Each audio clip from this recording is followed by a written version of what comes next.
Hello, everyone. My name is Susan Morrissey, and I am the Assistant Managing Editor for the Government and Policy Group at CNEN and moderator of today's webinar. Thank you for joining today's webcast. Through CNEN webinars, we hope to deliver critical information to select audiences in a timely and interactive manner. Although the formats may vary, all webinars share a few things in common. First, each webinar comes to you through funding by a sponsor. CNEN works with sponsors to identify topics of interest and value to CNEN's audience and consistent with CNEN's mission. In all cases, a webinar topic would be one that CNEN would cover or is already covering in its news gathering operations. Second, each webinar will be archived at CNEN Online and at the sponsor's website after the live webcast. This way, those who cannot join us today can access the information and discuss it at a later time.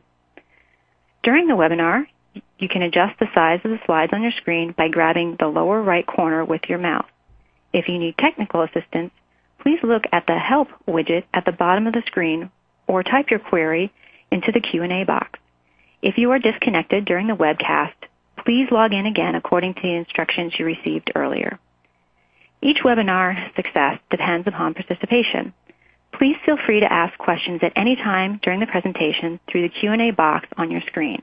As your moderator, I will be posing as many of these questions as time permits during the Q&A period at the conclusion of the presentation. And lastly, CNEN does not endorse any company, products, or services that may be mentioned in the webinars. Having said that, I am delighted to welcome you to today's webinar, which is being sponsored by Thermo Fisher Scientific, which provides analytical technologies, reagents, consumables, services, and software from cutting-edge scientific research to routine applications. In the presentation today, we'll hear from three speakers, Dr. Richard Jack, Dr. John Stolz, and Ms. Joelle Strezewilk. First up will be Dr. Richard Jack, who is Manager of Global Market Development for Chromatography at Thermo Scientific. Richard works with regulatory agencies around the world to assist them in developing robust analytical methods that are eventually used for compliance monitoring. He is co-author for EPA Method 557 and has drafted several ASTM methods. Richard received a Ph.D. in biochemistry and anaerobic microbiology from Virginia Tech University and a master's in ecology from the University of Tennessee in Knoxville. Dr. John Stolz is a professor at Duquesne University and director of the Center for Environmental Research and Education. His current work investigates the physiology and biochemistry of anaerobic bacteria that metabolizes arsenic, selenium, nitrate, and chromate, and the environmental impacts and microbiology associated with unconventional shale gas extraction. John earned a B.S. in biology from Fordham University and a Ph.D. in microbacterial ecology and evolution from Boston University. Ms. Joelle Strezewilk is currently Senior Group Leader for the Metals Department at Geochemical Testing in Somerset, Pennsylvania, an environmental testing laboratory. Her responsibilities include adapting testing protocols to meet clients' needs while still satisfying regulatory agencies. Joelle received a B.S. in Environmental Science from Slippery Rock University, and she completed postgraduate studies at Indiana University of Pennsylvania. It is now my pleasure to hand this presentation over to Richard.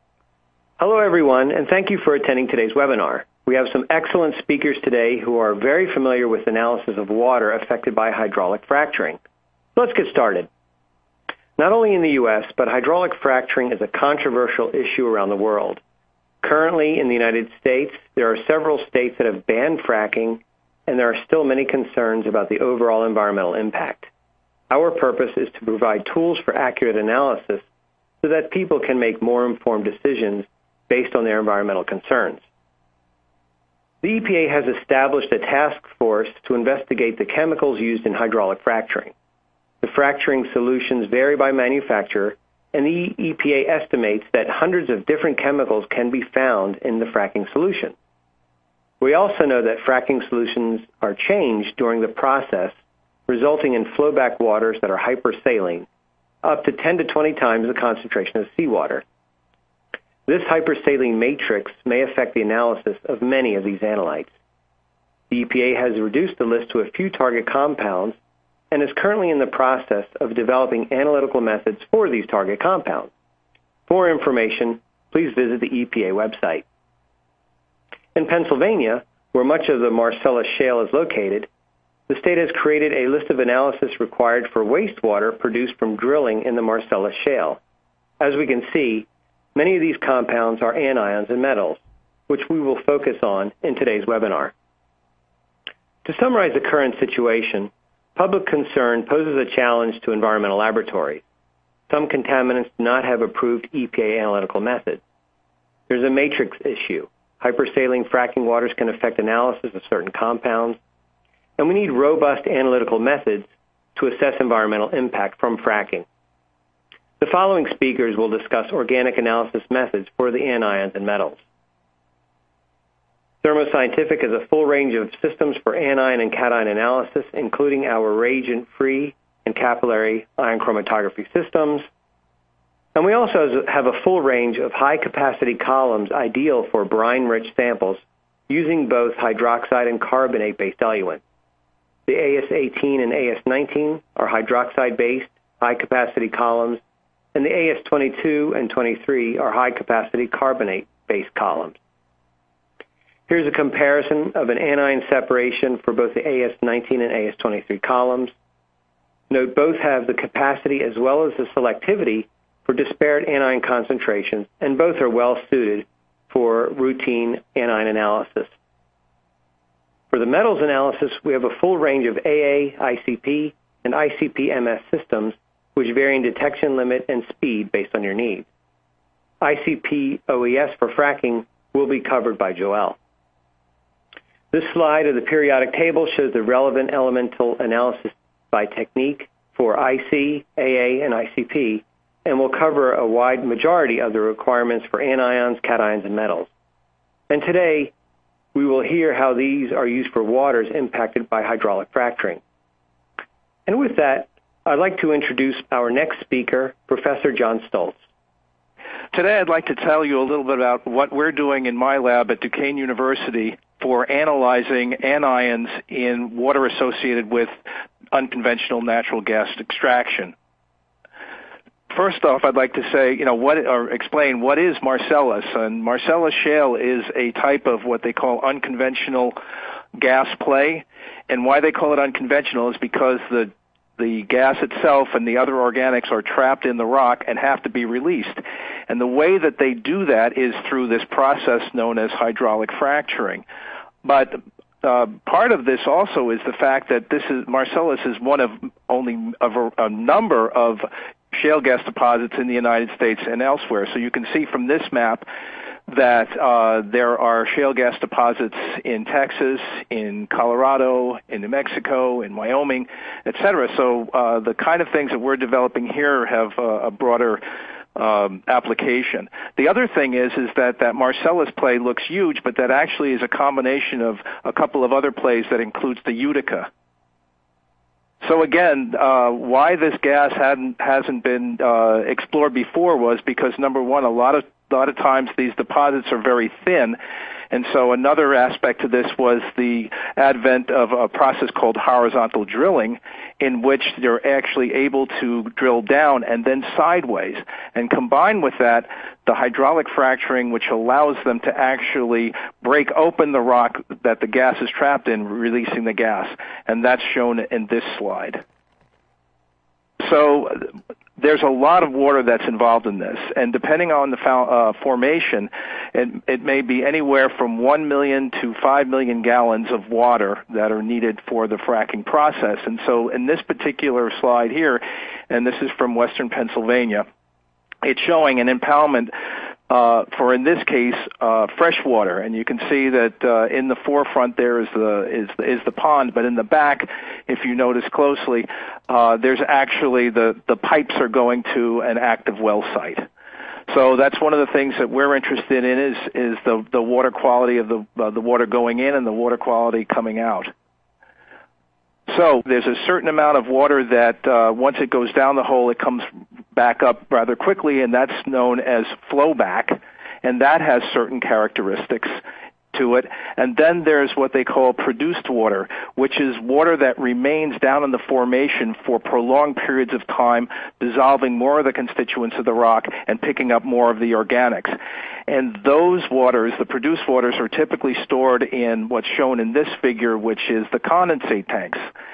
And so what's shown in this picture is a couple of condensate tanks and the truck that's used to take that water away and drain the tanks. And so the important thing to understand is that depending on how long the water's been down there and what kind of things they've used in the process, the water composition is used and produced in these processes is going to vary differently. And again, even for the same well, the quality of the water coming out is going to change over time. And here's an example from a study that was done a few years back showing some of the composition of that flowback water and produced water over time. And you can see that it ranges from anywhere from 60 to over 250,000 milligrams per liter of total dissolved solids. The other important thing that you can see in this slide is some of the constituents that are in high concentrations, like sodium, magnesium, barium, iron, sulfate chloride.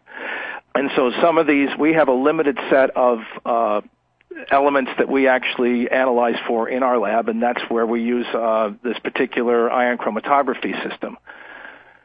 So our system, and this is a picture of it, is set up to do a limited number of anions. And if we want to look at some of the specifics or the difference, we have an auto sampler, we've got the UV vis detector, our IC system, and of course the computer that's associated with it that allows us to collect the data and analyze it. So specifically, we have the Thermo Scientific Dionex ICS 1100 with a DS6 heated conductivity cell, auto sampler, and which is rather unique for this system is that we've actually coupled the conductivity cell detector with the diode arrayed UV vis detector, which allows us expanded capabilities. And of course, we're using a guard column, which again removes some of the anions that we might be interested in, and the AS22 anion exchange column. Okay, again, this is just a close-up of our, we're very proud of our system, but of our auto sampler and the UV detector. The unique thing about this UV detector is that it allows us to simultaneously measure 4 different wavelengths, and that's actually quite handy. Okay, our running conditions, our eluent is a standard eluent, 4.6 millimolar sodium carbonate, 1.4 millimolar sodium bicarbonate. We typically use a flow rate of about 0.25 mils per minute. We, of course, filter our samples. Now, I also want to say that because, and depending on the sample, the high conductivity initially and the high amount of dissolved solids, we often have to dilute our samples before sending them into the system. Our run time is typically 20 minutes, and our conductivity range for that detector is between 1 to 1,500 microsiemens per centimeter. So as I said, when we first get a sample, we use a separate system just to analyze the total conductivity, and that will allow us to figure out how much we have to dilute our sample. And then with the UV vis, we typically run 4 different wavelengths, 195, 200, 205, and 215 nanometers. So our typical run, we will look for a number of different compounds, things like nitrate, phosphate, sulfate, and then in this project as well as a related project, we're interested in a variety of arsenicals, and so they're listed here as well. And so this gives you an example of the different retention times that we typically see in our system, and granted that's going to change from system to system in the different column that you may use. But as I said, what's nice about this is you can see the number of compounds that we're actually able to resolve.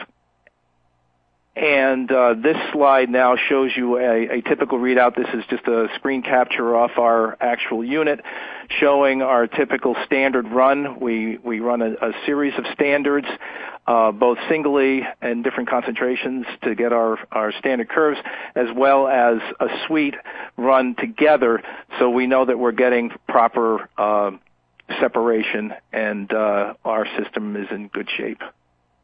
Okay. We also do for each a series of 5-point calibration curves. So you can see that we use different concentrations for the different ions because we have such high concentrations. For bromide, fluoride, and chloride, typically we range between 0 and 10 ppm. For nitrate, and phosphate, and sulfate, our standards are 2.5 to 100 ppm. And we have a little twist here. One of my students has decided that they rather, and this is the individual working on the arsenic project, he would rather have the results in micromoles, but just to give you an example, so here we're running between 10 and 500 micromolar, but that converts to typically 10 micromolar is about 13 ppm. So we can get down to sub-ppm values to analyze our arsenicals. And here's an example of one of our typical 5-point curves for our calibration. And I'm showing this one here, that previous slide showing the different peaks. That was a typical readout for using the conductivity detector. In this particular case, this is an example of showing how arsenite is actually showing up quite nicely in the UV vis. So if we look at some of our results in our project here, you can see that, again, these have been calibrated, they've been diluted, and then recalibrated. So, for example, the conductivity of our one impoundment water sample, it's actually flowback water, was a total conductivity of over 102,000. An impoundment water sample that they were used for recycling, the sample there had a total conductivity of 61,000. For controls, we've got some coal mine effluent. As you can see, that those numbers are at least an order of magnitude lower. And then our freshwater stream samples, you can see, are yet another order of magnitude lower. So, but if we look back at our impoundment, we can see that we get our sulfate data. There was no nitrate in that particular sample. Whereas in the natural samples, you can see that we actually are detecting nitrate. Bromide, which is, again, seems to be a signature ion for, or anion for non-conventional gas plays, you can see that we can readily detect it to the level of 255 milligrams per liter in sample 1 and 226 in sample 2. Again, to contrast that with mine effluent, you can see that there's very little bromide in the mine effluent. And again, our very high chloride amounts in the impoundment water, well, in the flowback, it's in excess of 30,000 milligrams per liter. In the impoundment water, it's about 27, almost 28,000 milligrams per liter. And in, again, the mine effluent, very low values for chloride. So basically what our analysis has been showing is that this system is able to provide a rapid means for us to separate and detect some key anions associated with the production of unconventional natural gas. So we can process a lot of samples. It also showed that produced water and flowback water from Marcellus Shale is higher in chloride and bromide but lower in sulfate, and thus can be distinguished from cold wastewater and natural streams. And the ability of having this tandem detectors of both the UV vis and the conductivity has expanded our capabilities and allow us to detect anions of arsenic and arsenic species. Thank you. And now I'd like to hand it over to Joelle Strezewilk. Thank you, John. My part of the presentation is on hydraulics fracturing flowback water analysis by ICP-OES and ICP-MS. This presentation will cover several issues involving metals analysis of flowback water. Starting with the importance of trace metals analysis, we will then move on to sample preparation precautions, choosing between ICP-OES and ICP-MS for analysis. I will then discuss the use of the Thermo Scientific iCAP 6500 Duo View spectrometer to analyze flowback water samples, concentrating on minimizing physical interferences and managing spectral interferences. Gas exploration and development is growing quickly, and analysis techniques should evolve with the Marcellus industry. Flowback water is the main source of wastewater from Marcellus Shale gas drilling. A well typically uses an average of 4.2 million gallons of water to be fractured, with 10% resurfacing as flowback water. This water can be treated and reused as fracturing water or treated and discharged.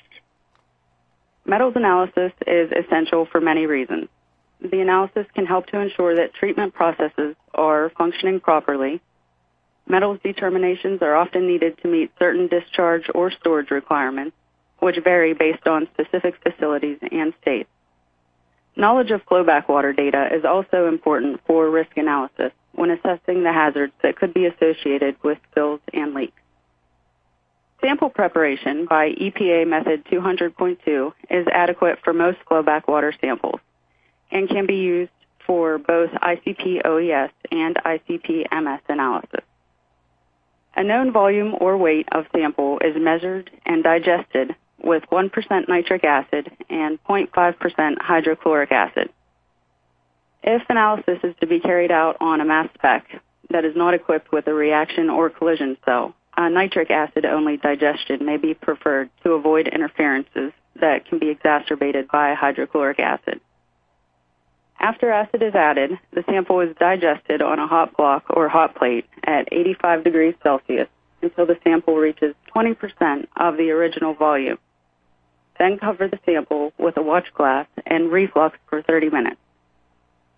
Allow the sample to cool and fill to original volume with deionized water.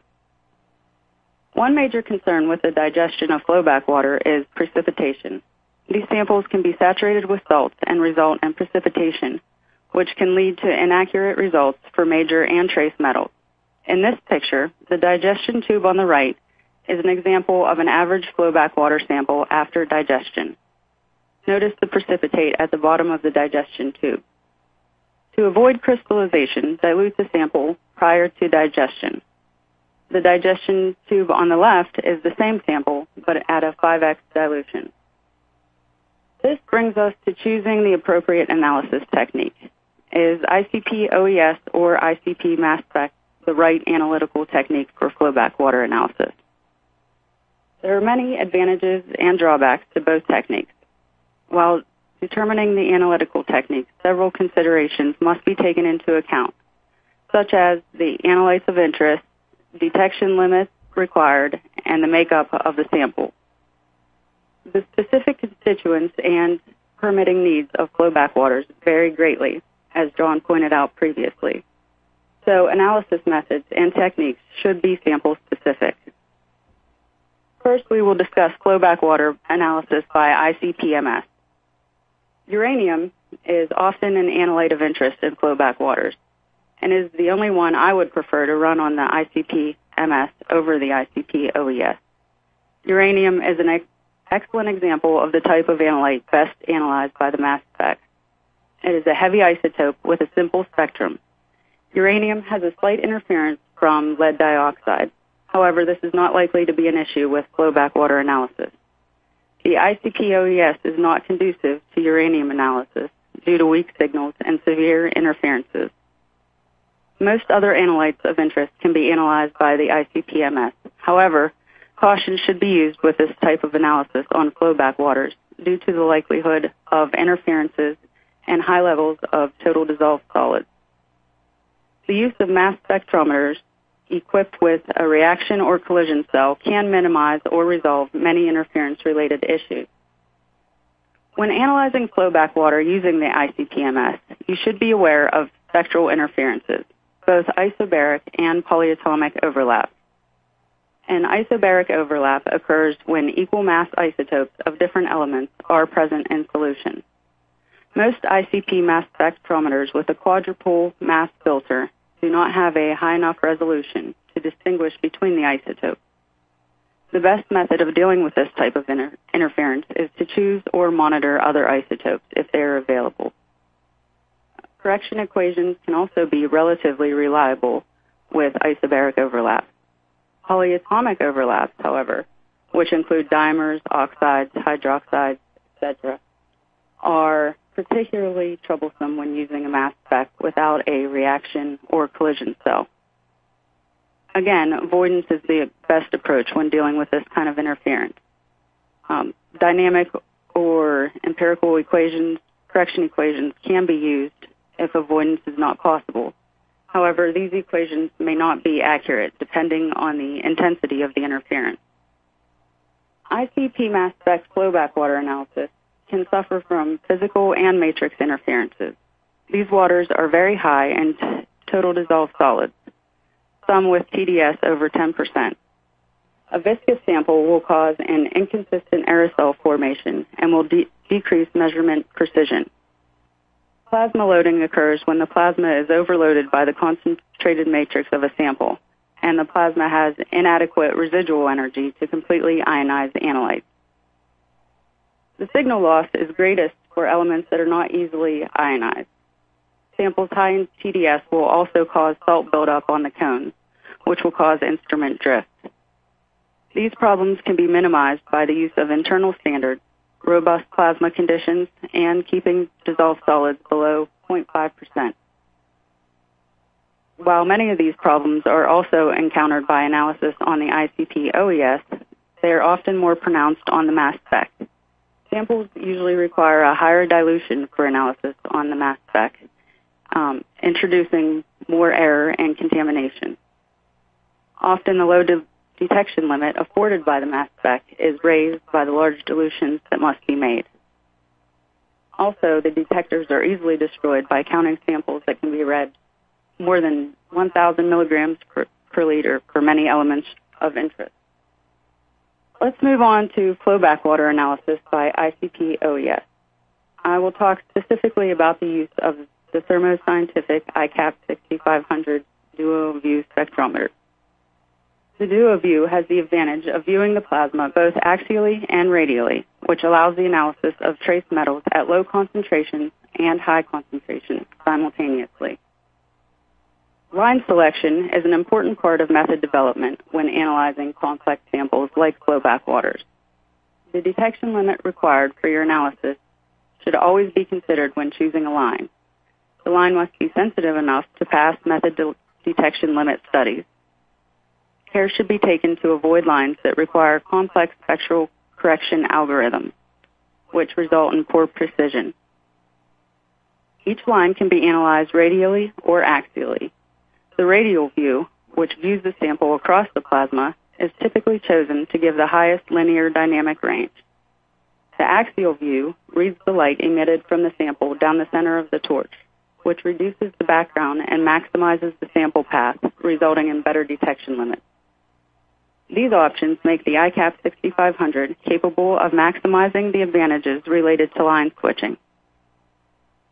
An element could be analyzed with a sensitive line and an axial view to achieve a low method detection limit, and a line switch could occur when the sensitive line loses linearity, and another less sensitive line could be used to extend the linear range for samples with high analyte concentration, while maintaining the sensitivity to analyze the same analyte at a low concentration.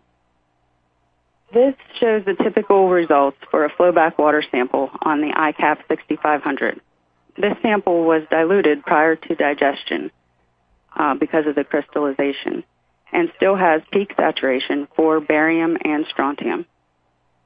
The software makes the saturation obvious by showing asterisks instead of numerical values.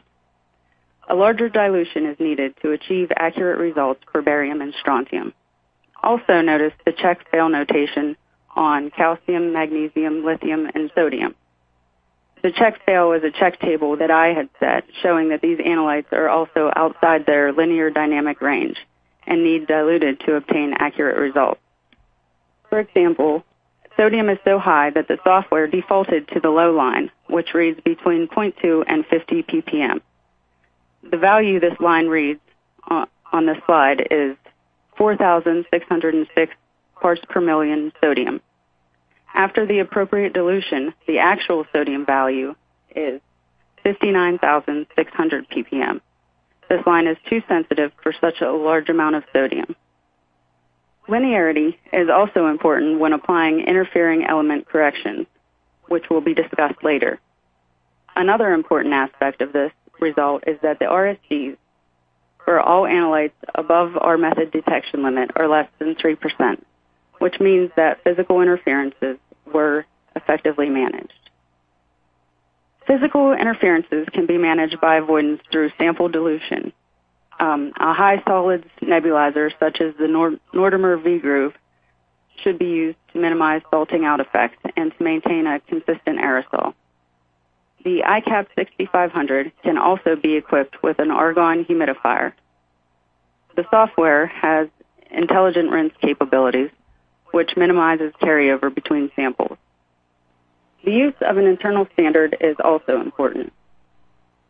Internal standardization is important when analyzing flowback water samples because it helps to compensate for plasma loading. In this example, scandium is used as the internal standard and is monitored separately for axial and radial views.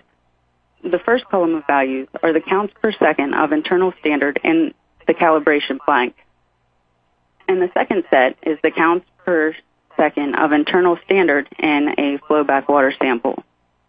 As you can see, the readings are suppressed, but the percent recovery is no lower than 77%, which can be attributed to the pre-digestion dilution and the high salts nebulizer.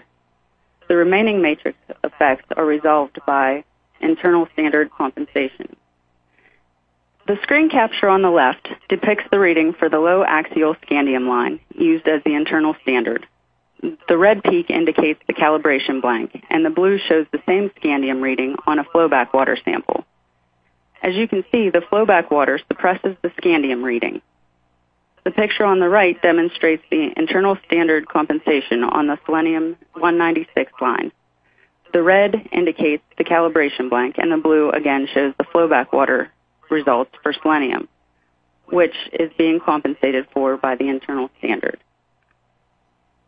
When managing spectral interferences on the ICP-OES, background interference corrections are routine and relatively easy to deal with. However, as previously mentioned, complex background corrections should be avoided.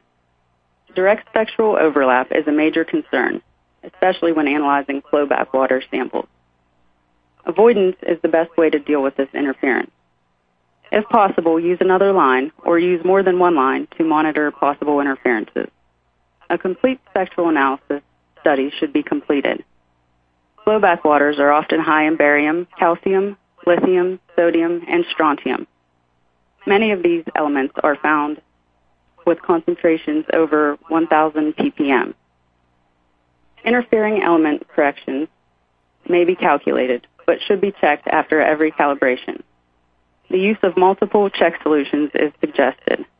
IECs must not be used if the interferer concentration is above its linear range. For example, remember the sodium value that surpassed the linear range on a previous slide. Any IEC with sodium as the interferer would be erroneous because the value for sodium was not accurate. IECs should be calculated every quarter with every nebulizer or change or torch replacement or as needed. Spectral tables and line libraries can be helpful, but should not be depended upon. Matrix studies are essential for flowback water analysis.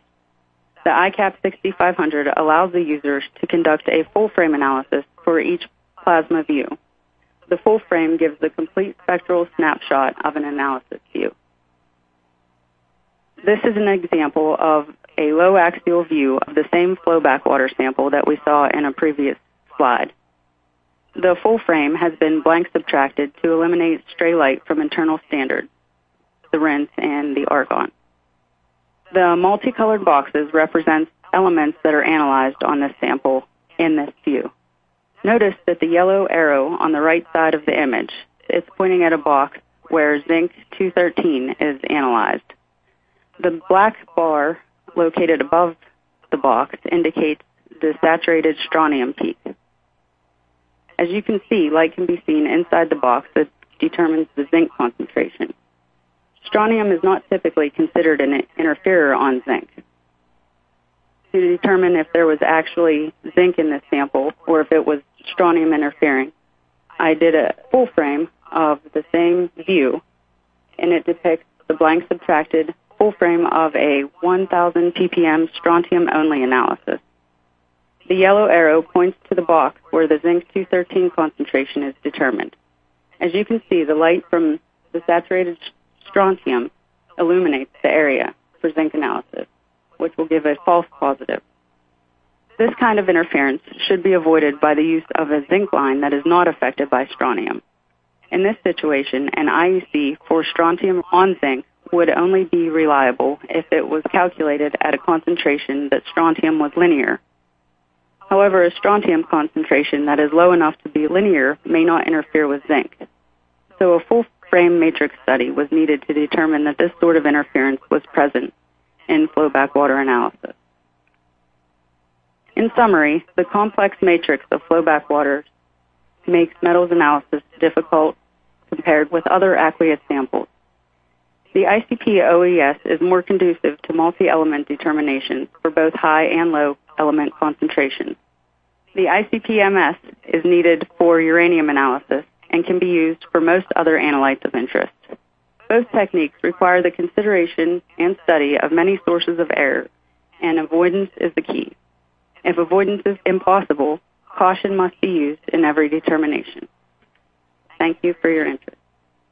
And now I'll turn the presentation back over to the moderator. Thank you, Richard, John, and Joelle, for a very interesting presentation. We've received a number of questions about your presentation, so we'll get right to them. First, a question for Richard. Are unique calibration curves generated with each batch of samples, or is the conductivity detector stable enough over time to just analyze QC samples with sample batches to ensure accuracy of the sample readbacks? That's a good question.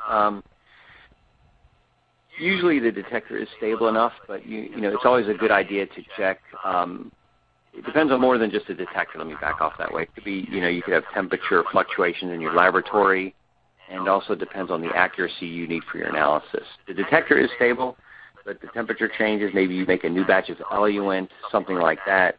So it is, in those instances, definitely you want to start a new calibration curve. EPA laboratories typically calibrate every day. Some people do it every few days. It really depends on that QC check. But the standards usually are pretty good.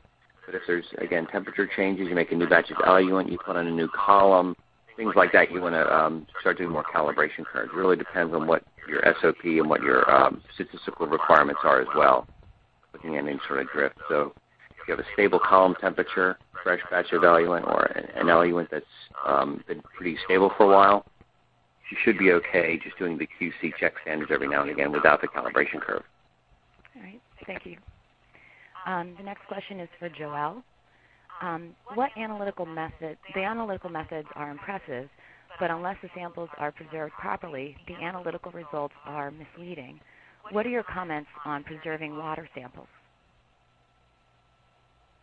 For metals analysis, we preserve with 0.05% 1-to-1 nitric acid, and we need to maintain a pH of less than 2 for at least 24 hours before sample preparation. All right. Thank you, Joelle. Next, I believe this question is for John. What is your bromide MDL? Under the conditions that we're running it, it's about 500 ppb. Again, I want to caution the fact that we're dealing with samples that have in most cases, extremely high conductivity to begin with and lots of chloride. So that's what kind of limits our detection. All right. And here's another question for John. What are the best methods to stabilize water samples before analysis is done, in particular for bicarbonate, barium, and calcium? And that's another good question. It also relates to an earlier question. It really depends on what you're looking for. So in other words, in our particular case, we will freeze our samples, or in some cases, for instance, if we're specifically looking at the speciation of arsenic, we will acidify the samples. But it really does depend on if you're looking for a particular compound, or if you're looking if you want to do speciation. If you're, typically though, we won't preserve a sample with, say, glutaraldehyde, especially if we're looking for something for that in our sample. So again, it depends on what you're looking for specifically. And off the, I can't really comment on stabilization for bicarbonate, barium, or calcium. All right. Okay, thank you, John. Next question is for Joelle. What metals are typically found in highest concentration in waters affected by hydraulic fracturing? That's a good question. Sodium, calcium, magnesium, lithium, strontium, barium.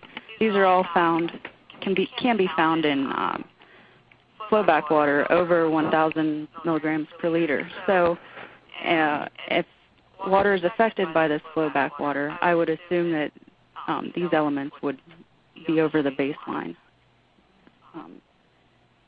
in those waters that are affected. Next, another question for John.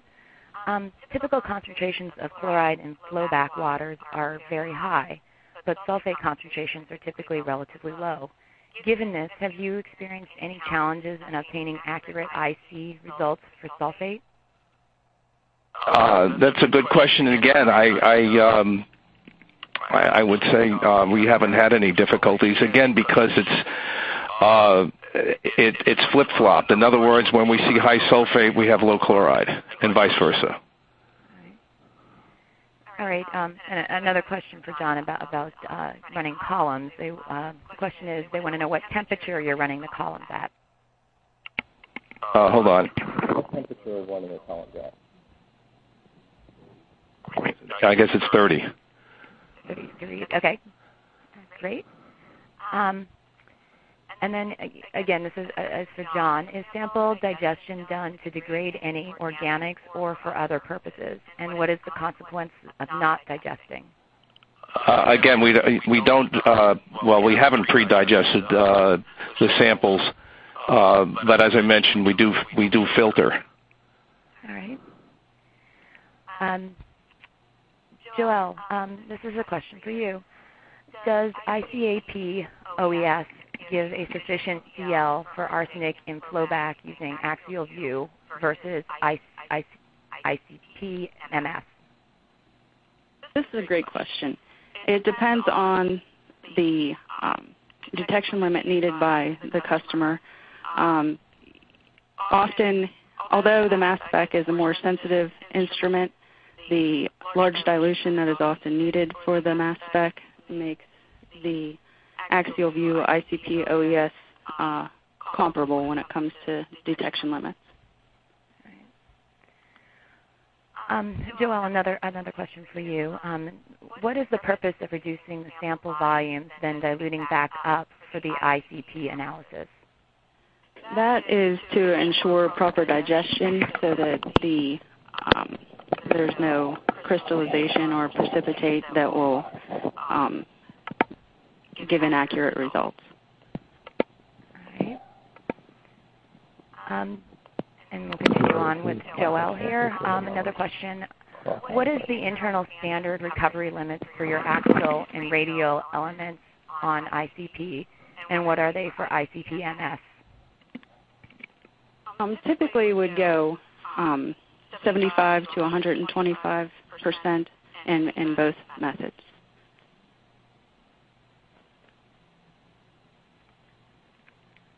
John, another question for you. Do you have any interference for fluoride if you have organic acid present? Haven't seen it, and again, we have not. Fluoride is one of the standards that we run, and we haven't seen it. All right. Jump in there real quick on that. We have different columns. Some of those I didn't show in the first part of the presentation that'll help in that early separation of the chromatogram. So I just recommend you just check a variety of columns on our website for that, or you can just contact our customer care center or something like that, or just check online. But we have a lot of good columns for the early parts of the chromatogram there. All right. Joelle, a question for you. Have you used ICP for the detection of residual organic compounds in flowback? I do not have any experience with that analysis. All right. So we'll move on to the next question then. John, as a result of the dilution for chloride, what is the PQL for bromide? When you say that, okay. PQL? Yes. Okay, I have to admit that I'm not familiar with that. And MDL, as I said, I mean, we can detect, down to sub ppm, but I can't answer that. John, what's your quantitation limit? You think, what is your quantitation? Oh, okay. So in other words, yeah, I mean, it's basically 500 ppb, but again. All right. Okay. We'll go on to the next question. John, do you have any problems with chloride interference with bromide, and if so, how would you solve that? Again, I would say if you're specifically looking and you want to say, thoroughly quantify that, you'd probably. Again, it poses a problem with especially with the flowback and the produced water, because there's so much more chloride. So I don't know if there's a separation technique or whatever, but there may be ways in which you can use a different eluent, or if you're specifically looking to separate and quantify that. Again, we don't seem to have a difficulty, although I do have to say that there are times when the amount of chloride is very, very high, especially in some of our synthetic formulations. All right. Joel, this is a question for you. It asks if you've used microwave digestion, and if you have you experienced any issues with it? I have not used microwave digestion for this kind of analysis. All right. And John, this is a question for you. What type of 0.45 micron filter do you recommend for filtering samples before analyzing on ICP-OES? Some filters give false zinc probability coming from plastics. Right. I mean, again, we're using 0.22. Let me see what I don't know if they're polycarbonate. The filters, yeah. They're polycarbonate. Yeah, we're using 0.22 polycarbonate. All right.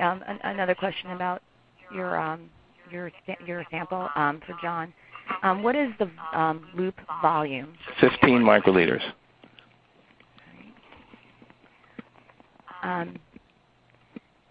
And next question. Let's see.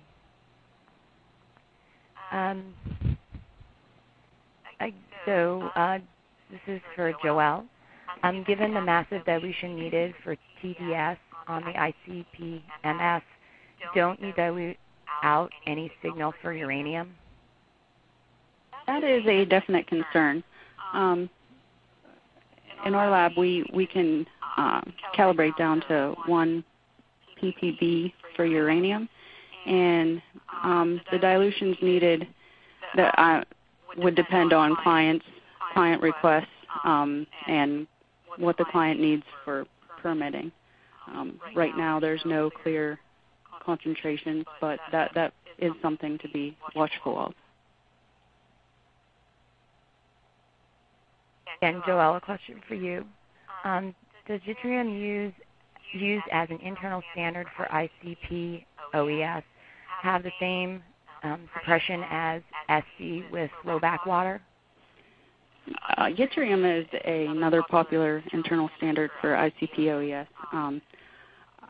I could assume that it would have the same effect as scandium as long as yttrium is not found in the flowback water. However, I don't have experience with yttrium specifically. All right. We'll take just a couple more questions here. This one is for Richard. What is the typical pressure range in the Dionex ICS 1100? Oh, that's probably just doing carbonate eluents. You're looking about, the range can vary from about 1,300, it can go up to about 2,000 or so. Certainly handle up to 2,500. The typical range is, a new column, whatever, about 1,300, 1,500. size is a good operating range. All right, and we'll do just two more here. This one is for John. What anions or metals and in what concentrations tell you that water has been affected by hydraulic fracturing? Well, again, I think it's a combination of the high chloride and the bromide and the lack of sulfate. But I also would say that we're using this anion exchange in our system. You could also do cations and look at other things. We also couple this with further analysis using ICP-MS, and that gives us our data for our strontium and barium and other things. So again, for just routine analysis of our samples once they come in the lab, that's why we will initially run it on the ion exchange system. Right. Excuse me. And John, we'll stick with you for our last question. Which are the typical bromide levels in water and drinking water? That's supposed to be what are the typical. You know those off the top of your head? No, I don't. And I should, and I do, but I'm trying to remember. Shoot. I know the ones for arsenic. Yeah. What are they for? Arsenic is 10 ppb, but I'm trying to think of what it is for bromide. Well, it's going to vary on the water source, right? So you might not see it at all, but no, but I don't offhand what the MCL is for bromide. That should be on the tip of my tongue. We can. And we can return to that if I can find my standards table. All right. We'll go with one more question here, and this one is for Richard. What detection limits are you asked to provide for customers requiring anion and metal analysis? I can handle the anion part. It really depends on the type of car. I mean, we can see down to part per trillion level, but for these types of waters, people are in the ppm level. You're at drinking water, which can be at maximum 150 ppm for the chloride sulfate, and between 0 and between 1 and 250 for drinking waters, and for wastewaters you can go up to about double that, and then for these fracking waters you're at about 10 to 20x seawater. So that's where the decisions happen. All right. And those are the questions that we have time for today. I'd like to take this moment to thank Richard, John, and Noel for their fascinating presentations. And thank you, participants, for being a great audience. Be sure to check back to CNN and CNN Online for information on our next edition of CNN webinars. And also I'd like to thank On24 for technological and production services. And thank you, Thermo Scientific, for your sponsorship that has made this interactive webcast possible. For CNN webinars, I'm Susan Morrissey. Goodbye.